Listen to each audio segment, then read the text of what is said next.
네, 방금 오프닝에서 1월 2일 화요일이라고 얘기했는데 목요일이네요. 죄송합니다. 예. 자, 새해가 밝았는데요. 정치뉴스 상단을 안철수 이분이 채우고 있습니다. 돌연 정계 복귀 소식을 전했죠. SNS에 올린 글 하나에 오늘 알렙 주가는 요동쳤다고 하고요. 정치권도 해석이 분분합니다. 일찌감치 안철수 전 의원의 복귀를 예상한 이상돈 의원 연결해서 이야기 나눠보겠습니다. 의원님 나와 계십니까? 네, 안녕하세요. 이상돈입니다. 네. 예, 굉장히 오랜만에 전화 연결하는 것 같습니다. 네, 오랜만입니다. 네.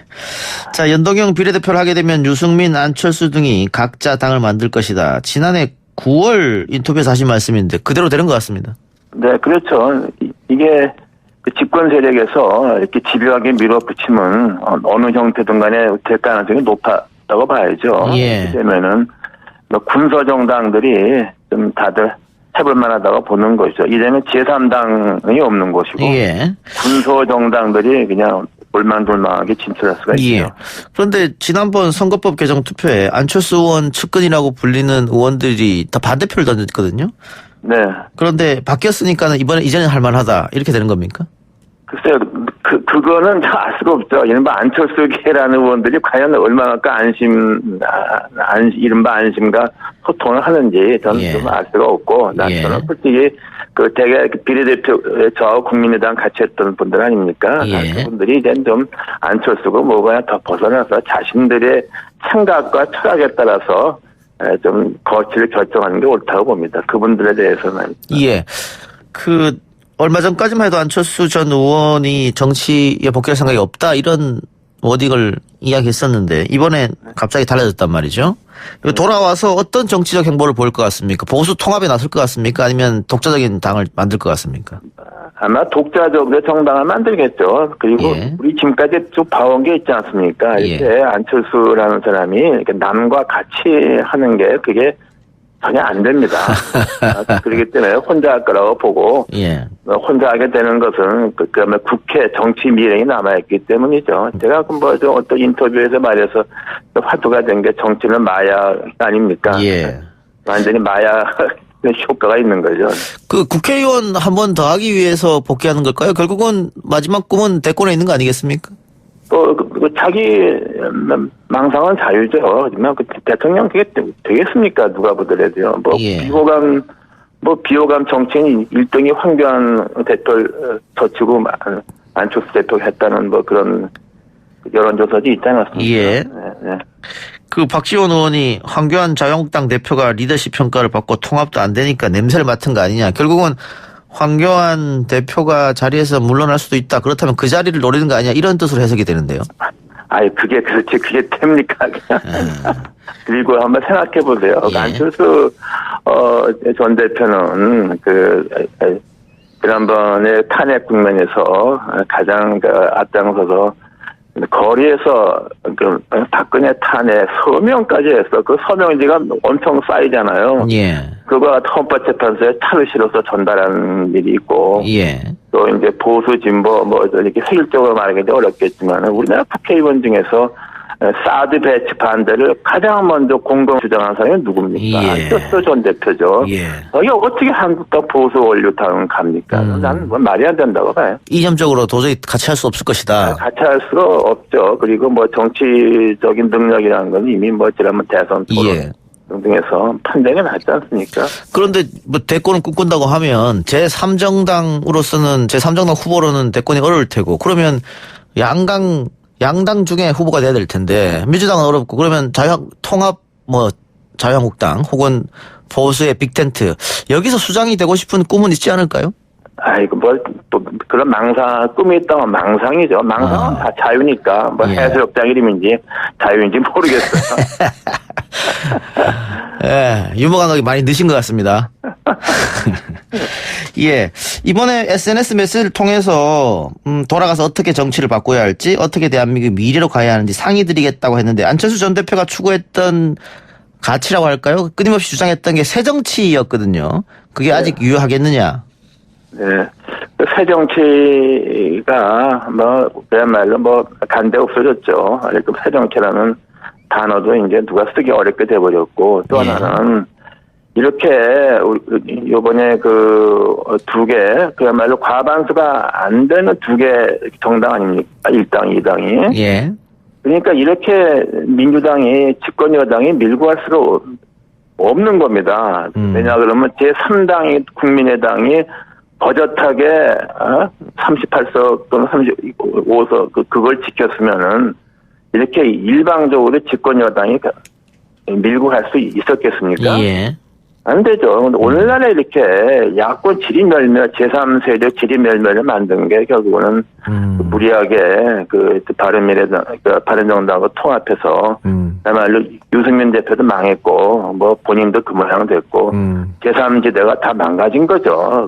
그 책임이 누구한테 있습니까? 예. 안철수한테 있죠. 예. 그러면 안철수 전 대표가 돌아와서 독자적으로 당을 창당하게 되면 또 소수 정당으로 그칠 수 있는 거 아니겠습니까? 네, 그렇죠. 예. 이원주 신당도 있고, 예.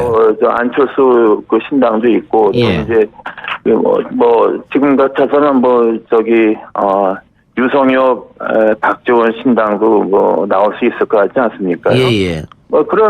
이렇게 정당 명부제 하게 되면 다당제가 되는 겁니다. 저는 그래서 이 정당 명부제, 이게 장단점, 모든 제도가 장단점이 다 있지만은 예. 내가 보기에는 이게 단점이 더 많다고 저는 인터뷰나 뭐 할 때 끊임없이 저는 문제를 제기했던 거죠. 예. 그런 현상이 나오는 거죠. 군소 정당의 대거 진출이죠. 군소 정당들이 이합 집산할 가능성은 없을까요? 제가 볼 때는 일단 총선 끝나고 나서 생기지 않겠습니까? 오히려? 앞두고서. 예. 총선을 합치면 다 그냥 될 볼일 없지 않습니까? 예. 자기가 당대표를 가지고서, 예. 자기가, 그리고 제가 볼 때는 대표급 정치인들이 아마 이번에 정당 명부제 때문에 대거 비례대표 1, 2번 나가지 않나 싶어요. 예. 왜냐하면 군소정당이 이렇게 여러 채서 그 지역구를 해보기 어렵지 않습니까? 예. 제3정당이 제법 쓰였다 그러면 지역구도 해볼만 하죠. 예. 그래서 제가 볼 때는 대표급들이 대거 비례대표 1, 2번은 받지 않는가 그렇게 생각합니다. 지금 우리가 새로운 선거법에 관련해서 군소정당 이야기를 하고 있는데 자유한국당이 위성정당이죠? 비례자유한국당을 띄우겠다. 네. 공식한 것 같습니다. 이건 어떻게 보세요? 그거는 현재 제도에서는 자위선으로 하는 거죠. 그런 거 제도만 당연히 그런 걸 예상을 했었어야죠. 예. 그리고 이게 제가 볼 때는 이렇게 되면은 좀 소수의 강경한 정당의 목소리가 커집니다. 예. 그래서 우리가 이스라엘이나 이런 데 다 봤던 거예요. 이 제도의 단점이죠. 예. 유권자를 기만하는 행위 아니냐 이런 주장도 있던데요.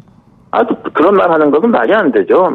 왜 기만합니까? 주어진 제도 안에서 자기 지지자표를 자기가 가져가고자 하는 것이 정치적 집단의 정당이 하는 일이죠. 저는 그렇게 말해도 절대로 안 됩니다. 그건 왜냐 그러면 민주당에서는 정말 비례민주당 만드는 건 정말 쪽팔리는 거 아닙니까? 그래서 하는 얘기도 이게 말이 됩니까? 예. 근데 실질적으로 자유한국당이 비례자유한국당 만든다고 한다면 민주당도 가만히 있을 수는 없을 것 같은데요. 그게 두고 봐야죠. 딜레마죠. 이렇게 되면은 정의당과 민주당 사이가 좋지가 않겠죠. 그리고 정의당 자체가 이른바 지역구에서는 민주당을 피우고 비례에서는 자기 찍으라는 그런 계산하에서 정당 명부제는 미뤘던 건데 그런 민주당과의 정의당의 밀월도 저는 거의 한계에 오지 이제 총선 앞두고서는 한계에 오지 않았는가 합니다. 네. 황교안 대표 리더십은 어떻게 보십니까? 지금 대규모 장애 집회를 또 준비하고 있다 이런 얘기 들리던데. 솔직히 이 판국에 시장 할머니 만나고 다니는 게 의미가 있겠습니까? 그리고 오늘 문화일보는 사설로 또 조선일보도 그랬죠. 다 이제 그만두고 비대위 만들어라 이런 얘기가 신문 사설에서 나오지 않습니까? 이미 리더십은 바닥에 났다고 봐야죠. 저는 전부터 잘 안 됐다 그러지 않았습니까? 그런데 자유한국당 내에서 그 지도부에 대한 비토가 별로 없단 말이죠. 이것은 결국 공천권에 대한 두려움 이런 것 때문에 그럴까요? 근데 이제 거기 공천 이른바 친황 세력들이 이제 자기들이 이지경 되는데도 자기들끼리 선거를 해보겠다고 그렇게 되면은 저는 그렇게 하기 좀 그렇게 하면 통로서 나가는 거죠. 뭐 보면은 요새 저는 저 부산에 김세현 의원 다음으로 또 김도읍 의원 같은 경우가 김도읍 의원이 뭐 불출마하겠다는 것 좀 굉장히 좀 안 됐습니다. 그 김세현 의원 또 그 사람대로 좋은 사람이고 김도읍 의원도 우리 국회에서 법사위 보세요. 김도읍 의원 같은 사람이 별로 있습니까? 없잖아요. 그러니까 그게 다 뭐냐 그러면 황교안 리더십에 대한 실망 때문에 이렇게 하지 않았는가 저는 그렇게 봐요. 뭐 결국은 이게 어떤 리더십 교체가 되지 않은 한 나는 그 총선 치르기가 힘들지 않겠는가 그렇게 봅니다. 예. 아까 의원님이 그 안철수가 당을 유승민과 합하고 이러는 바람에 여권이 마음대로 할 수 있게 되었다 이렇게 말씀하셨는데 그 황교안 대표 체제가 되고 나서 자유한국당의 어떤 무기력한 모습이라든가 이런 것 때문에 오히려 자유한국당 지지율은 떨어지고 민주당 지지율과 대통령 지지율은 올라가는 현상이 벌어졌단 말이죠. 그래서 그 결국은 의원님도 비대위 체제로 가야 된다 이렇게 생각하시는 겁니까? 그러니까 지금 한국당은 아마 현재 저는 황교안 체제로서 선거 치르기는 좀 어렵다고 봐요. 그래서 그렇게 하고 나서 이제 통합한다는 것은 좀 어렵고 말하자면 소선거제니까 연합공천 같이 이런 것들 좀 하게 되면은 민주당과 수도권에서 한번 해볼 만하죠. 저는 그렇게 봅니다. 네. 알겠습니다. 네. 의원님은 총선 어떻게 하십니까? 뭘 어떻게 합니까? 총선 어떻게 또 나가십니까? 아니 저는 이제 4년 다 했는데요. 근데 공식적으로 불출마 선언 들어본 적이 없어서. 여러 번 말했잖아요. 비례대표 의원이 불출마 선언하는 거 우스운 거라고. 지역을 갖고 있는 사람이 불출마하는 게 뉴스되는 거고 그 비례대표 의원은 출마하는 게 뉴스가 되죠. 지역에. 이철희 의원 불출마해서 뉴스 크게 됐는데요. 왜? 글쎄 나도 그 이해가 잘 안 돼. 그 불출마 의원 이게 안 나오신다는데 계획은 있으세요? 아니 계획이라는 게 제가 좀 원래 하던 거 또 이제 저도 이제 많이 살았으니까 마지막으로 좀 하고 싶은 것도 있지 않겠습니까? 그래서 그런 거 하는 거죠. 인생이란 그런 게 아닙니까? 알겠습니다. 그 계획 중에 방송도 하나 잡으시죠. 저랑 같이 좀 하게. 글쎄요. 고맙습니다. 오늘 인터뷰 감사합니다. 네, 감사합니다. 지금까지 이상돈 의원이었습니다.